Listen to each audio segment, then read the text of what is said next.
vamos dar início a retomar os nossos trabalhos com uma mesa redonda que vai refletir um bocadinho mais e talvez numa perspectiva um bocadinho fora da caixa de uma área temática que já fomos debatendo da sua relevância ao longo desta manhã e ao longo deste simpósio.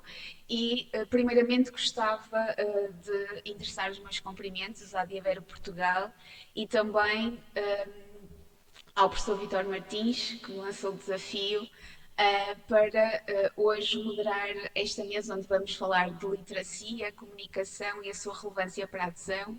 Acho que, até pelas conversas anteriores, já todos percebemos que é o tema de maior e extrema relevância quando queremos aumentar aquilo que são competências e gestão da doença e autonomia da pessoa que vive com doença crónica. Trabalhar a literacia é um desafio, mas ainda é um desafio maior no contexto da doença renal crónica. E por isso hoje quisemos trazer aqui algumas. Eu não sei se isto está a fazer muito eco. Desculpem. O objetivo desta sessão, ou desta mesa redonda, vai ser, e conversando para todos os parceiros que estão aqui, instituições, profissionais, estudantes, é trazer uma visão daquilo que a sociedade e também outros profissionais e profissionais de saúde podem fazer mais para trabalhar a literacia, e por isso convidamos diferentes oradores, a quem agradeço muito a disponibilidade para estar aqui. Leonor Calhas Pinto, que é nutricionista e que trabalha hoje na divisão de literacia em saúde e bem-estar da Direção-Geral da Saúde, que nos vai trazer um bocadinho a perspectiva de como a Direção-Geral da Saúde hoje trabalha esta temática e de que forma é que orienta ou dá orientações para que possa ser feita uma literacia mais concreta e objetiva aos diferentes níveis ao apoiar as pessoas que vivem com doença e também a promoção da saúde numa perspectiva de prevenção. Vamos também ter o José Pedro Silva, que nos vai dar uma perspectiva de como é que a indústria alimentar e, portanto, trabalha a marketeer na Lactogal Portugal e vai nos dar aqui uma perspectiva de como é que a indústria alimentar pensa para garantir uma melhor comunicação do produto e desta forma poder apoiar nas escolhas dos consumidores. Temos também, e porque literacia e a pessoa que vive com doença é e pode ser trabalhada não só no contexto individual, em suas casas, mas também no contexto daquilo que é a sua entidade empregadora. E aqui vamos ter também a Tânia Furtado, que nos vem trazer. E nutricionista e que trabalha na divisão do Wellbeing,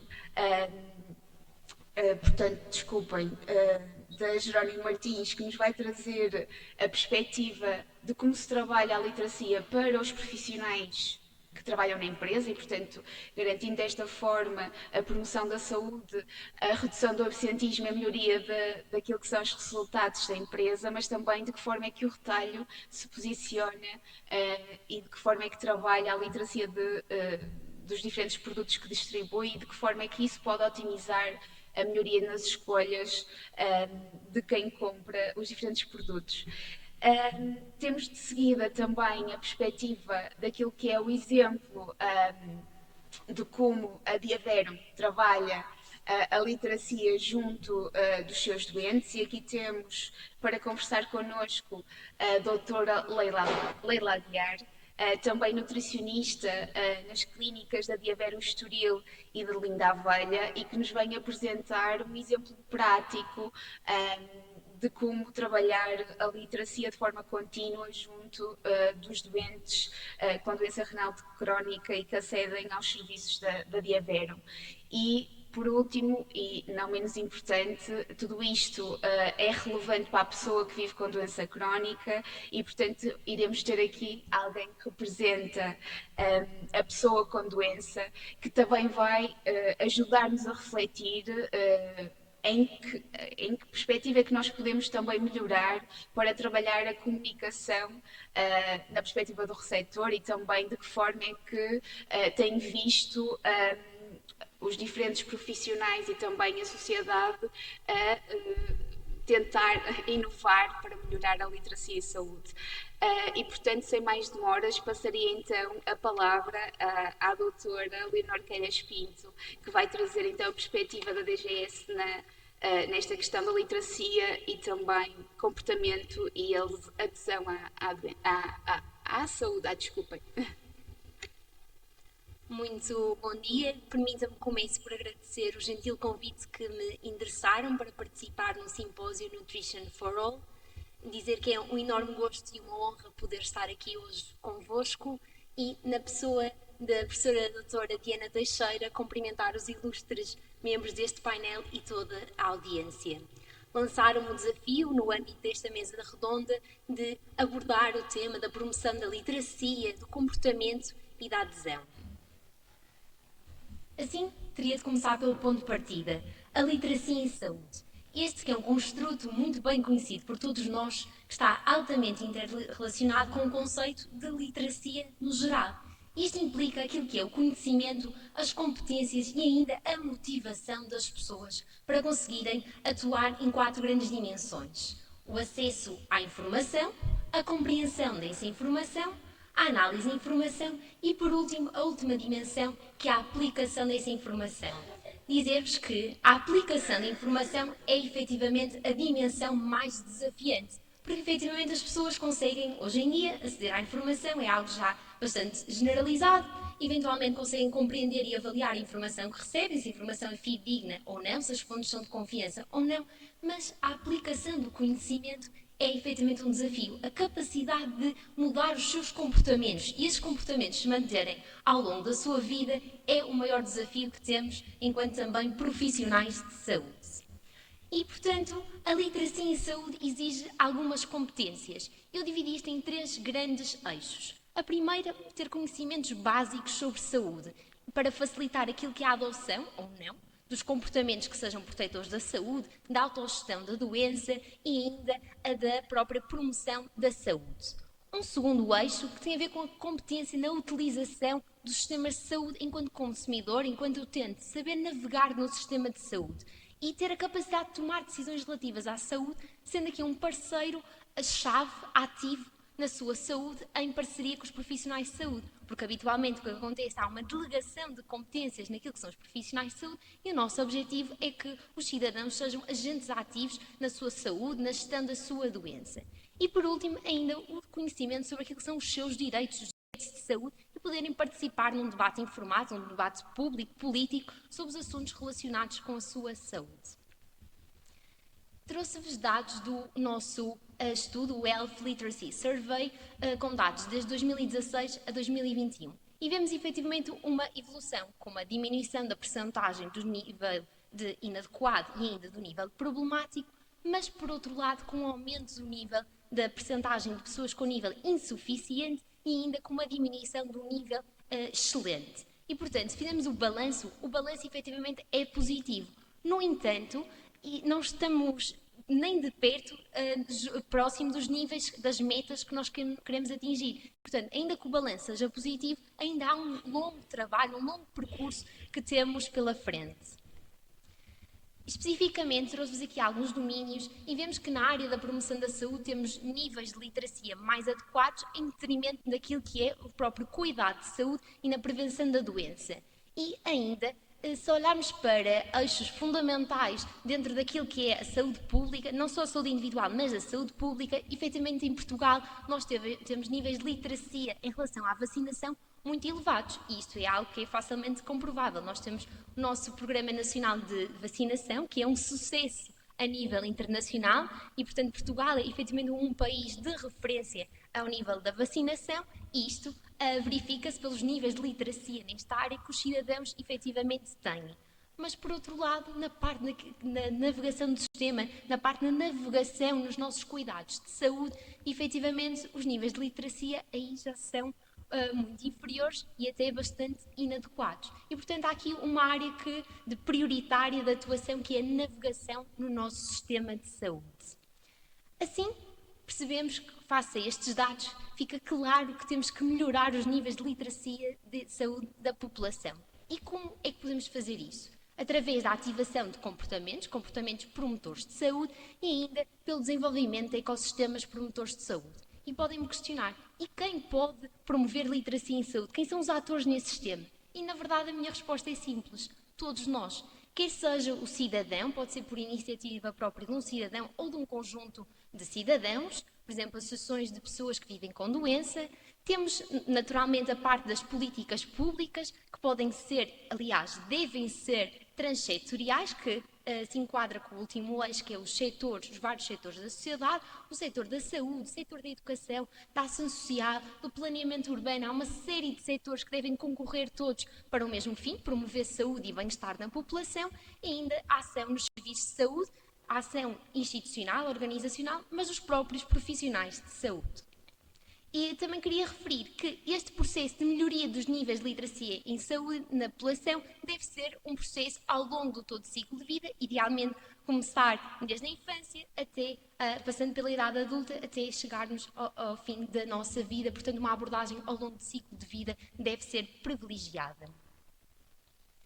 As estratégias e abordagens que nós devemos adotar naquilo que é a intervenção e literacia em saúde devem ser interdisciplinares, englobar aqui diferentes, obviamente, profissionais de saúde, multissetoriais e ainda multifatoriais, abrangendo as várias dimensões da intervenção em saúde, desde o nível individual ao nível comunitário e ainda ao nível dos sistemas e políticas de saúde. E surge aqui outro conceito, a multiliteracia. Não apenas promover literacia em saúde de forma isolada, mas promover literacia mediática, literacia sobre os serviços de saúde, literacia digital. Todas estas áreas também concorrem para o mesmo fim, promover saúde e bem-estar e aumentar aquilo que é não só o conhecimento, mas depois a aplicação desse conhecimento na prática. Relativamente àquilo que são facilitadores, porque efetivamente nós temos que perceber como é que colocamos isto em prática. Há uma série de recomendações de facilitadores para aumentar aquilo que são os nossos níveis de literacia. O envolvimento de agentes comunitários, pessoas-chave na comunidade, pessoas de confiança, pessoas que nos vão ajudar a disseminar informação fidedigna. Estes vão ser parceiros fundamentais, pessoas-chave que vão permitir, por um lado, nós conseguirmos disseminar informação fidedigna, validada e baseada em evidência, mas, por outro lado, um processo muito importante, vão-nos permitir fazer uma auscultação ativa e desencadear processos de co-construção. Porque muitas vezes, enquanto profissionais de saúde e organizações de saúde, achamos que, como temos do nosso lado a melhor evidência científica, conseguimos depois transpor para o terreno, para a prática, tudo aquilo que nós sabemos. E, na verdade, há aqui um desfazamento entre aquilo que é, muitas vezes, a melhor evidência científica e depois a aplicação da mesma no terreno. Porque existem um conjunto de barreiras e facilitadores que temos de ter em consideração que só as pessoas no local, no terreno, as pessoas que vivem com a doença é que nos podem transmitir se aceitam ou não aquela ação medida e política que estamos a implementar, se efetivamente existe na comunidade uma série de fatores que nos vão permitir ou não implementar da forma como tínhamos idealizado e, portanto, estes processos de co-construção são realmente fundamentais e imprescindíveis.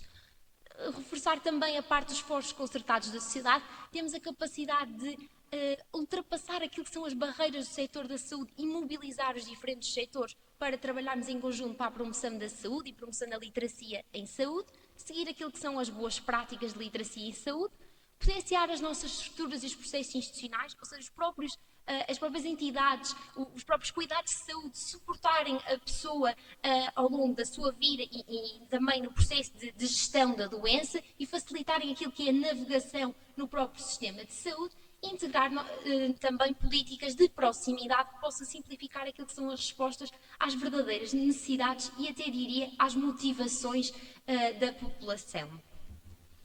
Ao nível dos níveis de ativação, tentei sumariar estes níveis e de uma forma muito gráfica tentarmos perceber como é que isto se processa. Temos um primeiro nível, que é o iniciar a participação, em que a pessoa não desempenha propriamente um papel ativo na sua saúde, nem na gestão da sua doença e, portanto, é apenas um mero receptor de cuidados.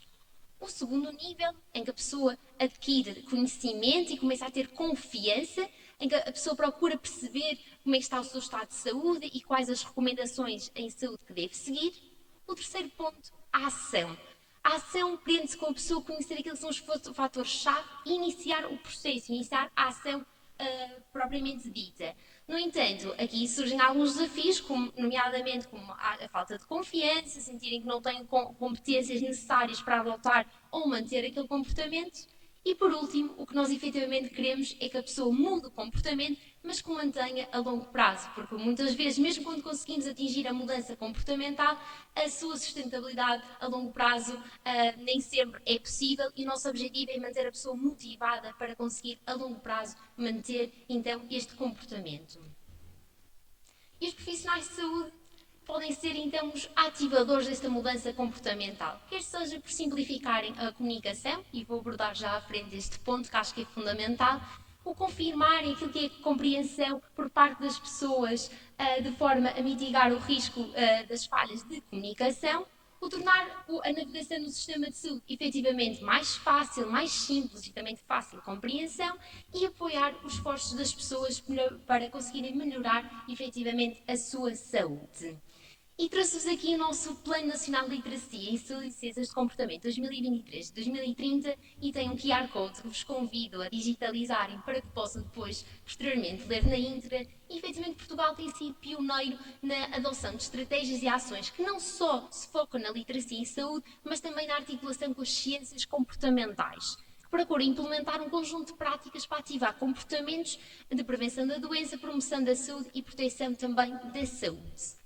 E, efetivamente, que isto das ciências de comportamento, acho que é um conceito também muito importante de termos presente, é o estudo do comportamento humano. Auxilia-nos a compreender quais são os fatores facilitadores e barreiras para a adoção e a manutenção dos comportamentos. E utiliza-se o modelo COMBI, provavelmente muito conhecido por todos vós, em que tem aqui estas três áreas, a capacidade, a oportunidade e a motivação. Sendo que a oportunidade está muito relacionada com os nossos ecossistemas de saúde, o contexto em que a pessoa se insere e a motivação que vai ou não permitir que a pessoa mude o comportamento e que o mantenha a longo prazo.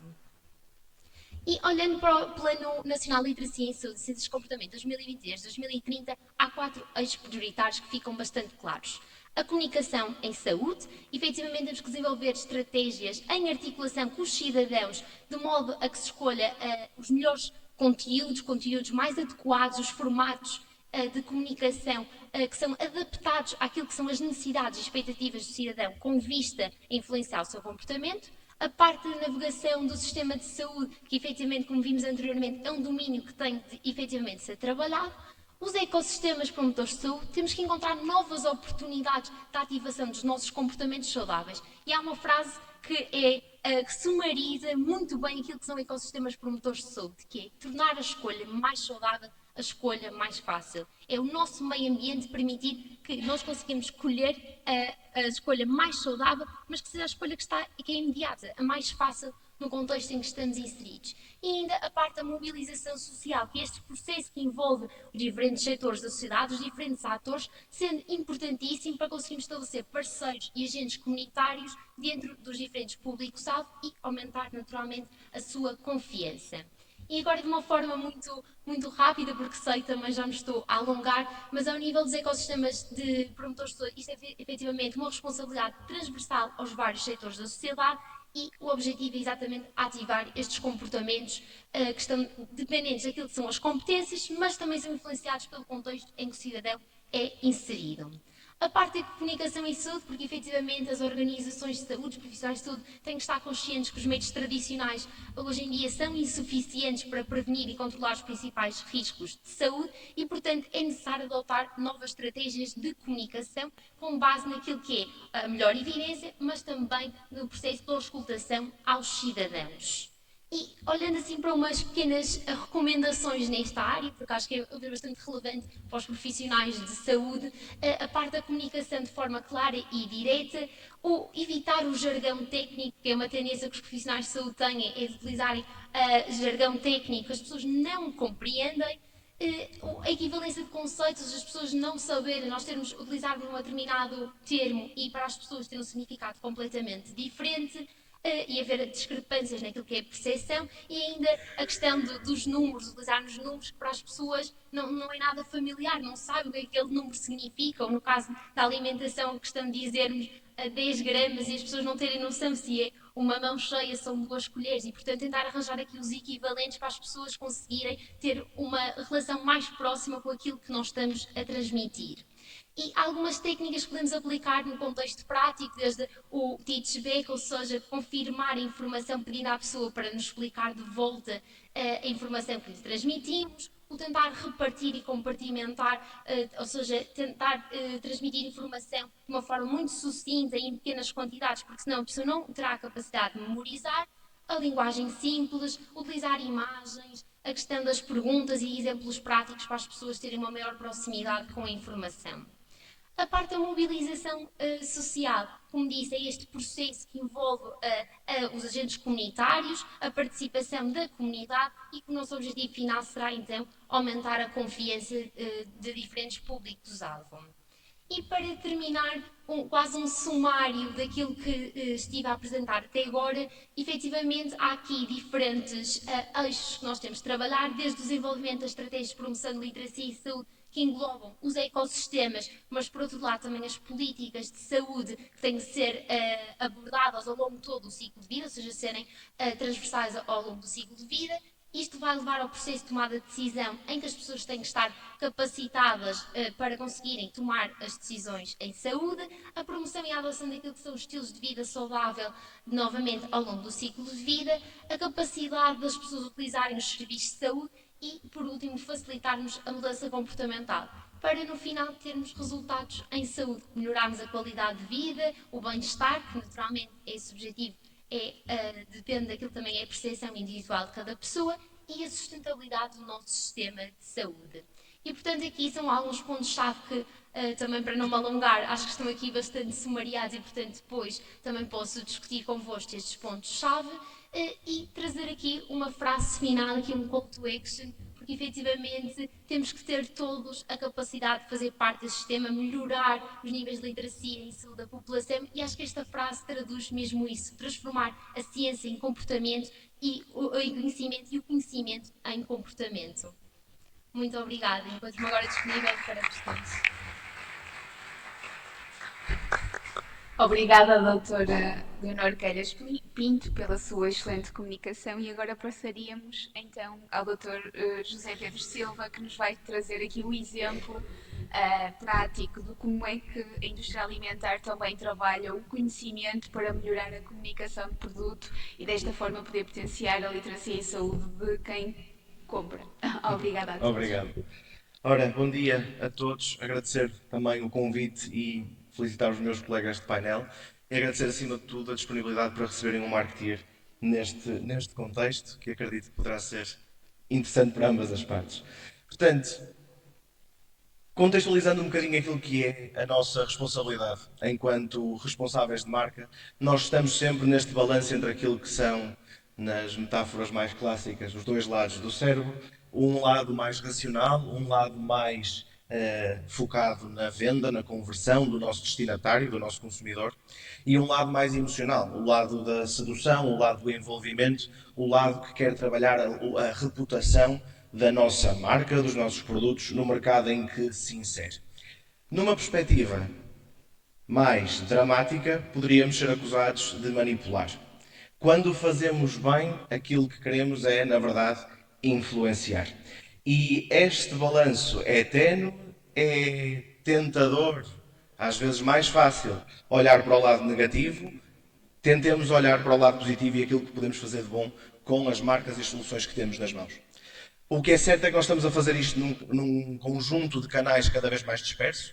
Se a comunicação antes era um para um, a comunicação hoje é feita através das redes sociais, já é feita há muitos anos através da televisão, da imprensa, do exterior, e este manancial de canais são nada mais do que ferramentas que temos à nossa disposição para construir percepções, para influenciar comportamentos e para impactar a vida dos consumidores. Nós, enquanto responsáveis de marca, temos o nosso pequeno ego e gostamos de nos afirmar como mestres Várias mensagens, vários canais que vão impactando os nossos destinatários, os nossos targets ao longo do seu dia. Quando falamos em específico do marketing na alimentação, nós podemos ter uma ponte entre dois mundos, entre o lado do produto cultural, o produto emocional, o produto funcional, que tem características, que tem benefícios para quem o consome, ou podemos criar ruído, com o outro lado, o conteúdo técnico e científico do desenvolvimento do produto propriamente dito. O marketing vai estar no meio destes dois e a forma como o faz vai determinar se é um ou outro. Se amplifica, simplifica o conteúdo técnico e o conteúdo científico, ou se impede, ignora ou destrói aquilo que é o esforço científico que é feito para que os produtos em resultado final tenham esses benefícios, essas vantagens para quem os escolhe. Qual é que é o nosso ponto de partida? Na verdade, nós sabemos e fomos vendo aqui ao longo das várias apresentações que temos níveis de literacia alimentar e nutricional baixos. Estamos a falar de um contexto português, é aquele onde nós operamos em particular.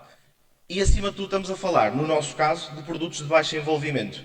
E quando eu quero dizer produtos de baixo envolvimento, é fácil nós pensarmos como é que compramos leite, iogurtes, queijo. Sabemos qual é a marca que consumimos, vemos o preço, escolhemos aquele que nos melhor resolver a nossa necessidade naquele momento. Não é um carro, não ficamos a pensar meses no leite que vamos comprar para a semana. Portanto, nós não nos vamos envolver nesta decisão de forma gratuita ou de forma natural. Temos que ser nós, marcas, a trazer este grau de interesse, este grau de engajamento, desculpem a palavra é terrível, mas para a compra ou para uma decisão de compra que é feita, às vezes, na comparação de mais ou menos 10 cêntimos. Quais é que são os fenómenos que estão a acontecer em simultâneo? Temos, primeiro de tudo, baixa literacia e, em simultâneo, mensagens mais complexas para passar. Porquê? Não sei quando é que foi a última vez que foram a um linear de leite, mas se forem ao supermercado e virem um linear de leite, a oferta é surreal. Okay? A oferta é surreal e grande parte dela é muito difícil de construir ou de justificar porque é que existe. No sentido em que, aparentemente, são todos iguais. E, portanto, se eu quero criar diferenciação, e as marcas existem para isto, num contexto organizacional, para criar diferenciação e valor, se eu o quero fazer, eu preciso de lhe adicionar algo mais ao produto. Eu não posso mais assentar toda a minha estratégia na naturalidade e na matriz nutricional natural do leite, ou do iogurte, ou do queijo.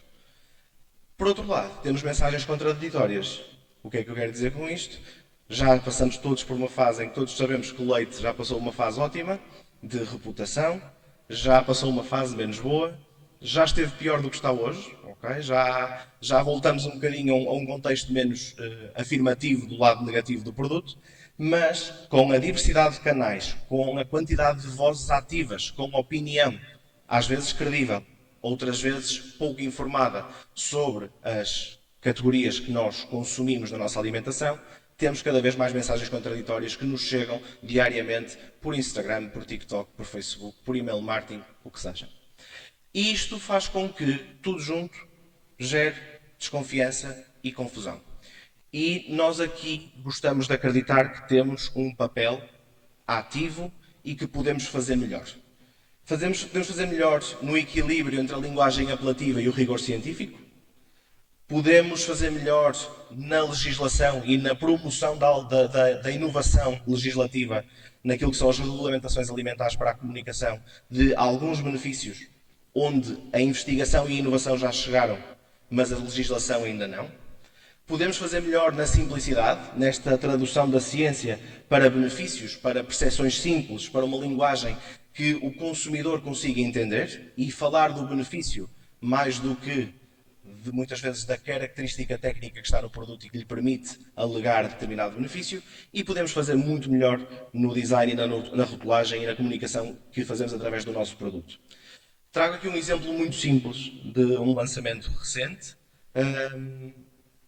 Relançamos dentro da marca Matinal um leite com pós-bióticos, um conceito que é pioneiro e não a palavra estranha que ali está escrita, e peço desculpa. que, para além da matriz nutricional do leite, tem benefícios naquilo que é o fórum do sistema digestivo e do sistema imunitário. 3 atributos, 3 eixos de valorização do produto. É um produto sem lactose que, para nós, neste momento, é standard de lançamento. Não nos faz sentido apostar num segmento que não cresce, não nos faz sentido ignorar a tendência do consumo de produtos sem lactose. Com pós-bióticos, ou seja, aqui com um fermentado de bifidobactérias tindalizadas que tem benefícios declarados por via de investigação robusta internacional para a saúde digestiva, e com vitamina D, que, para além de nos permitir trabalhar o lado da saúde imunitária, permite-nos também criar a ligação entre os dois sistemas, cérebro e intestino. Para além disso, a deficiência de vitamina D em Portugal é um tema e, portanto, este é um reforço também importante para nós na matriz deste produto. Agora, percebam do nosso lado o que é fazermos uma campanha de televisão em que temos que dizer: escolha este leite com bifidobactérias tindalizadas. Estranho, complexo. E, portanto, lançar este produto não foi fácil, principalmente porque nós não podemos, legalmente, utilizar a expressão pós-bióticos na rotulagem. Pré-bióticos está tudo bem, probióticos está tudo bem, pós-bióticos não. Probióticos são palavras que o consumidor já se foi habituando, através de outras marcas, através de outros produtos que já o têm há bastante tempo. Pós-bióticos é uma limitação. Portanto, nós temos que declarar efetivamente o fermentado de bifidobactérias tindalizadas. Fazer isto é um desafio. E fazer isto com este produto foi, e ainda o está a ser, um desafio grande. Começamos por evangelização de um primeiro público-alvo, a nossa força de vendas interna, que tinha que estar capacitada para falar deste produto aos clientes.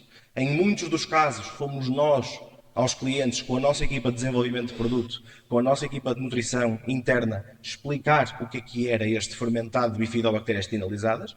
Fizemos-lo através de provas, para mostrar que não havia alteração da matriz de sabor do leite. Fizemos-lo através de estratégias de comunicação em loja. Fizemos-lo através de reuniões 1 para 1 com cada um dos grandes clientes que todos conhecemos, de Sonai, Pingo Doce, etc.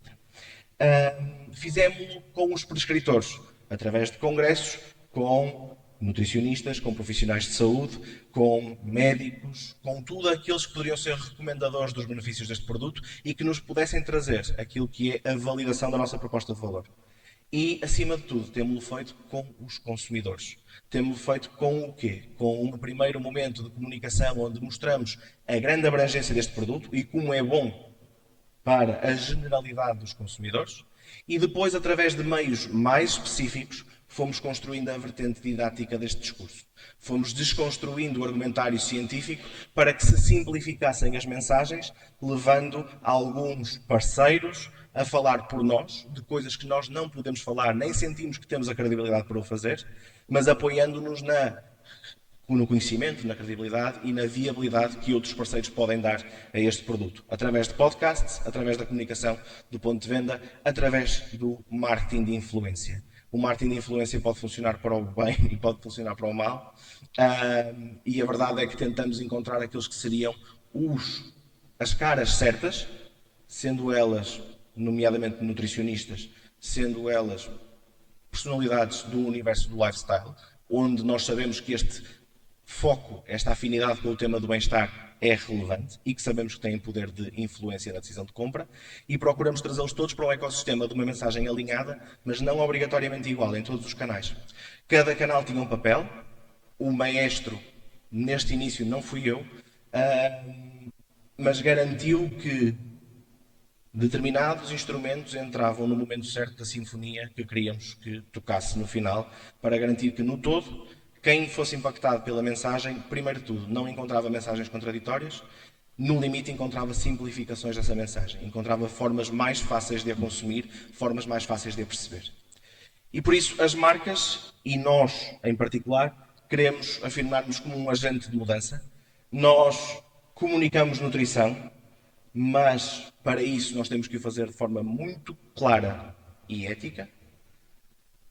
O marketing, se responsável, a nosso ver, pode ser parte da solução, na tal disponibilização das soluções, de mostrar como é que é fácil escolher a solução certa no momento certo para aquilo que são as necessidades que cada um tem enquanto consumidor ou enquanto doente, e obriga-nos a trabalhar como agentes de mudança e não apenas de venda. Não interessa para uma marca que trata da alimentação, para uma marca que diz trabalhar o território do bem-estar, do autocuidado, não nos interessa, não nos é credível, não nos é, no limite, lucrativo, fazê-lo de forma gratuita. Porquê?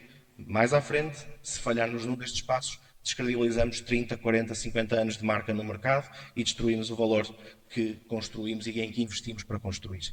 Portanto, acreditamos, e este é um exemplo, que as marcas que vencem são as que têm um propósito, e acreditamos também que se temos estas técnicas de persuasão, se sabemos construir discursos apelativos, se soubermos envolver consumidores, vamos então utilizar essas técnicas para fazer algo mais, para, no limite, fazer algo melhor.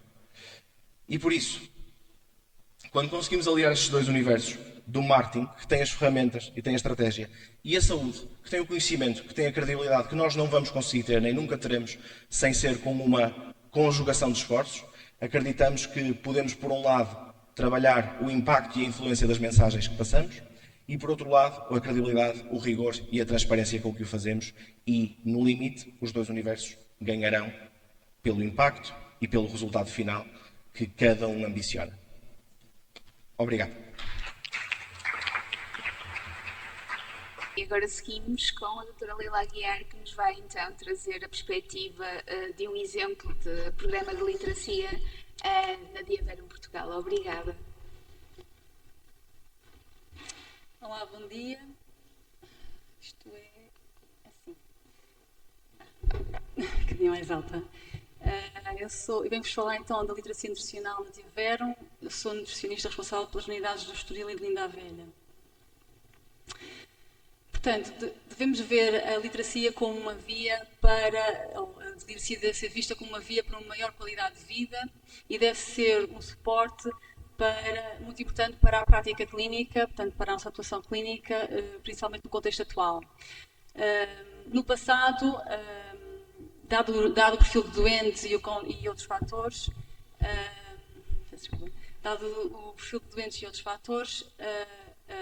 o foco da intervenção clínica era numa restrição genérica, mas com as suas contrariedades e limitações que daí advêm. Com o passar do tempo e com as recomendações, percebeu-se que a individualização é importante, que potencia o controle metabólico e verifica a capacitação nutricional da pessoa, levando a um maior envolvimento, especificidade, qualidade de vida, autonomia e capacidade de autogestão, potenciando assim a adesão. Contudo, sendo a adesão um fator muito importante na intervenção clínica, nesta revisão de 2016 é referido que a adesão pode variar entre 20% a 70%, o que por si só é um grande intervalo, e que uma maior adesão é atingida quando a intervenção nutricional e a educação são individualizadas e adaptadas continuamente às mudanças do estilo de vida e da condição clínica. Então, quando organizamos a literacia, nós temos em consideração duas vertentes. Uma, o conhecimento básico e global, de acesso a todos os doentes, independentemente da sua condição clínica, mas que eles possam ter as chaves mestras da intervenção na doença renal crónica terminal. E, por outro lado, uma segunda vertente, o conhecimento individual, que a pessoa possa ter acesso relativamente à sua própria intervenção nutricional específica. Portanto, na primeira vertente, é trabalhado alguma prevenção para que o doente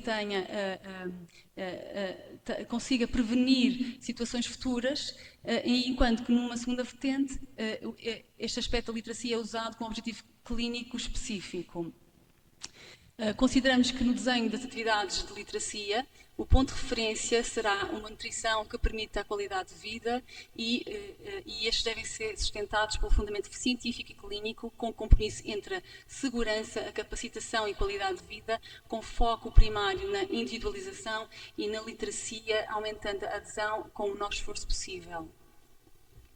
Então estamos aqui a falar, mas se fosse a resumir, o que temos em mente em qualquer atividade ou projeto de literacia será a capacitação para uma vida plena e com qualidade de vida e considerando que a alimentação não pode deixar de assegurar um conforto nutricional que permite, de um modo seguro, essa qualidade de vida. Então, falando agora uma parte mais prática e concreta, trago-vos um roadmap de uma atividade que fizemos no final do ano passado. E apresento então o racional e o roadmap de um exemplo nosso. Começamos com um problema, tínhamos com a dificuldade no controle da sede e da ingestão hídrica entre os tratamentos dialíticos e o fato da adesão a um comportamento alimentar pretendido pressupor alterações profundas, por exemplo, na preparação alimentar e na percepção do sabor com impacto significativo na qualidade de vida. Assim, qual era o foco da nossa atividade? Seria a necessidade da adoção de um conjunto de comportamentos previamente já explorados, muitos deles já do conhecimento das pessoas, numa perspectiva positiva, empática, mas demarcando a necessidade de continuidade, não deixando cair o tema, olhando para a mensagem noutro ângulo, refrescando e aumentando a probabilidade de serem adotados. Comprometemos assim com uma solução, uma atividade pedagógica diferenciada, eventualmente em contracorrente com uma oferta capacitadora que elevasse a experiência com uma componente física, sensorial, que aumentava a receptividade e a memorização da mensagem.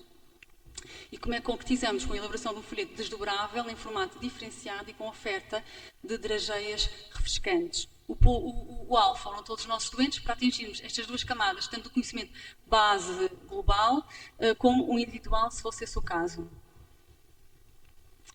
E agora, esta atividade foi uma atividade com grande esforço de toda a nossa equipa de nutrição, com um número significativo de doentes. E o que tínhamos era um desdobrável em formato de bolso e harmónio e a oferta de um dos 3 sabores das drageias à escolha da pessoa.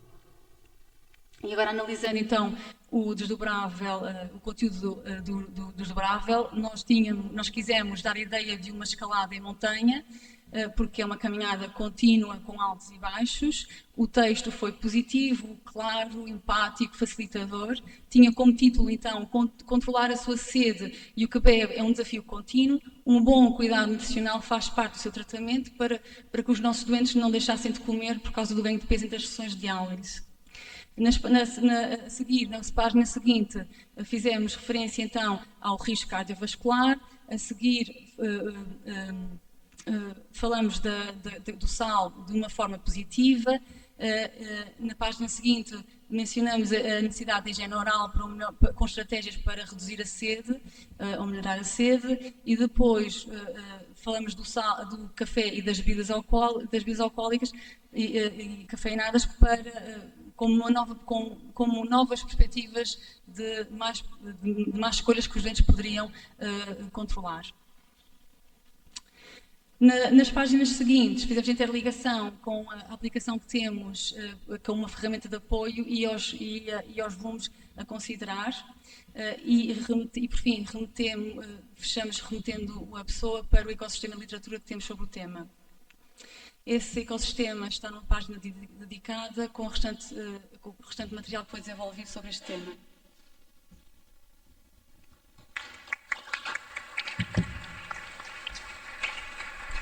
Muito obrigada, doutora Leila. E agora vamos dar voz, na pessoa da doutora Sónia Cartacheiro, à pessoa que vive com doença renal crónica e qual é que é a sua opinião, visão daquilo que tem vindo a ser feito no ecossistema e em toda a sociedade para trabalhar melhor a literacia junto da pessoa que vive com a doença e os desafios e de que forma é que pode trazer-nos aqui alguns tópicos que possam ser melhorados, tanto para os profissionais como para todos os parceiros. Olá, muito bom dia. É bom dia, quase boa tarde, não é? Então, eu atualmente faço hemodiálise. Posso dizer que já passei pelas fases todas, portanto, desde a pré-diálise, já fiz diálise peritoneal, hemodiálise, já fui transplantada, portanto, já passei por várias restrições, mais, menos restrições nestas várias fases. Onde eu tive mais dificuldade foi, de facto, na hemodiálise. Isto porque eu, até chegar à hemodiálise, sempre urinei. E urinar faz, de facto, muita diferença. E, portanto, nunca senti aquele impacto que foi quando comecei a hemodiálise. E, portanto, foi a altura em que comecei a perceber que tudo aquilo que eu estava a ingerir não saía a não ser com o tratamento. E, portanto, fui obrigada, pronto, de certa forma, obviamente, a adaptar. A adaptação nem sempre é fácil, ou não é fácil de todo. E eu falo por mim e falo pelas pessoas que eu conheço que fazem diálise em mesma situação que eu. E é a grande dificuldade quando nós começamos, quando é diagnosticar esta doença e quando começamos a diálise, é a alimentação e a restrição dos líquidos, portanto. E quando nós pensamos, ou quando falamos em líquidos, as pessoas pensam água, não é? Mas, de facto, tudo conta. Seja a água, o leite, a sopa, tudo. E isto nós começamos a perceber, e no início há situações em que nós levamos muito peso para tirar e depois descobrimos normalmente da pior forma, que é o sentirmos a falta de... não conseguimos respirar, não conseguimos estar deitados. Nós somos... transformamos num balão, basicamente. Em termos de alimentação, aqui é estranho porque a alimentação que é considerada a alimentação saudável, portanto, frutas, legumes, beber água, sopa, no nosso caso as coisas não é bem assim, não é? Nós não podemos ter um à vontade, não é? Não podemos ter este tipo de alimentação, temos sempre que equilibrar a quantidade de fruta que comemos durante o dia, a quantidade de líquidos, porque há pessoas que não vivem sem sopa, conheço várias pessoas assim. Se comermos sopa, não vamos poder comer outras coisas, seja fruta, seja o que for. E, portanto, para nós é muito importante a informação e o mais simples possível, porque a verdade é que a maior parte das pessoas que estão em diálise são pessoas já com alguma idade e que têm dificuldade. Muitas vezes nem são elas que fazem a alimentação ou que fazem a comida, portanto, às vezes é o marido, é a mulher. E é muito, muito difícil as pessoas conseguirem perceber o que é que podem e não podem comer, porque não podemos simplesmente não comer, temos que comer, obviamente, e às tantas há pessoas que comem massa, arroz, um bifinho e pouco mais, porque têm medo, ganham medo, não é? Porque é-nos dito que não podemos comer determinadas frutas, as quantidades, todo o processo. Isto é algo que no início nos assusta um pouco. Eu trabalho na APIR, na Associação Portuguesa de Insuficientes Renais, e uma das pessoas que nos contactam é justamente pela parte da nutrição. Há muita, muita, muita dificuldade mesmo. Eu tenho um senhor, é ele que faz a comida para a mulher, e o senhor liga-me com muita frequência. E eu costumo lhe dizer, mas já falou com a equipa médica? Ah, sim, mas eu não percebo muito bem, já não estou com alguma idade. E já me chegou a ligar a perguntar se podia usar uma folha de louro. Claro que sim. Coisas assim simples, ok? Mas isto só prova o medo que as pessoas têm em relação à alimentação e aos limites, pronto. E, portanto, a melhor forma para nós, muito sinceramente, é receitas, ajudam-nos imenso. Visualmente, não é? Saber o que é que equivale uma porção de um determinado alimento, equivale, ou seja, visualmente ter aquela ideia do potássio, não é? Por exemplo, que é sempre aquele porque há pessoas que às vezes até acham que estão a fazer bem, não é? Estão a dar fruta, estão a dar um sumo de laranja, acham que estão a fazer bem e obviamente não é por mal, não é? Porque acham que aquilo é saudável. Mas depois explicar que não é bem assim às vezes é difícil. E a gestão, aliás, nós todos os meses nós fazemos análise e, portanto, nós não comemos todos os meses a mesma coisa. E há meses que correm bem, temos valores aceitáveis, e há outros que não correm assim tão bem, ou porque fomos de férias, ou porque, enfim, eventos. Portanto, nós, ao longo do tempo, eu atualmente estou há 16 anos seguidos em diálise e, portanto, neste momento já faço muito o controle daquilo que bebo, já é inconsciente. Portanto, já estou a ingerir em casa, tenho 2 tamanhos de copos, um que é do marido, outro que são meus. Portanto, há coisas que, obviamente, fui adaptando e fui também percebendo os meus limites e também, obviamente, não me sinto bem não conseguindo respirar, porque é o que acontece se bebemos muitos líquidos. Portanto, fui-me adaptando e, portanto, já é de forma consciente e inconsciente, o próprio marido, os meus amigos, já têm também essa atenção quando me convidam, mas podes comer isto, não há problema, façam a comida à vontade, se fizerem uma coisa mais fácil, vou comer outra que não tenho. Portanto, faço ali a gestão daquilo que como. Mas é de facto uma grande dificuldade. E o que eu noto é que facilita muito às pessoas terem aquela imagem visual de a quantidade que podem, seja num prato, seja o que for, mas terem a noção das quantidades que podem comer determinadas coisas. Porque, como eu digo, às vezes não é mesmo por mal, as pessoas, e eu falo, portanto, neste caso, não é de pessoas que fazem comida para as outras, querem, obviamente, fazer o melhor, e às vezes falta muito aquela ajuda visual, não é? Depois temos outros fatores, como, por exemplo, na clínica, quando há uma data determinada, uma data específica, em que há um pastel de nata, a bola com creme, e isto é tipo uma festa, é tipo assim um evento nas clínicas, quando, pastel de nata, pão de ló, isto pode parecer um bocado, uma coisa simples, mas para um doente renal que tem determinadas restrições, perceber que pode comer estas coisas, todos nós gostamos de comer e gostamos de, não é, todos, só que às vezes é isto, o receio faz com que não se coma determinada coisa. Tanto que um dos problemas muitas vezes é isso, as pessoas deixam mesmo de comer. E, portanto, quando nos contactam na APIR com estas questões, o que eu digo sempre é, já falaram com a equipa? E muitas vezes não. Muitas vezes não, ou seja, fazem determinada alteração que lhes foi recomendada e os valores não estão equilibrados na mesma. E a pessoa, mas eu já fiz, isto não resultou, mas já falou. Porque, obviamente, nós somos todos diferentes, não é? E o nosso peso, enfim, tudo o que comemos durante o mês, lá está, que vai variando, e é, portanto, ter esta ajuda, não é?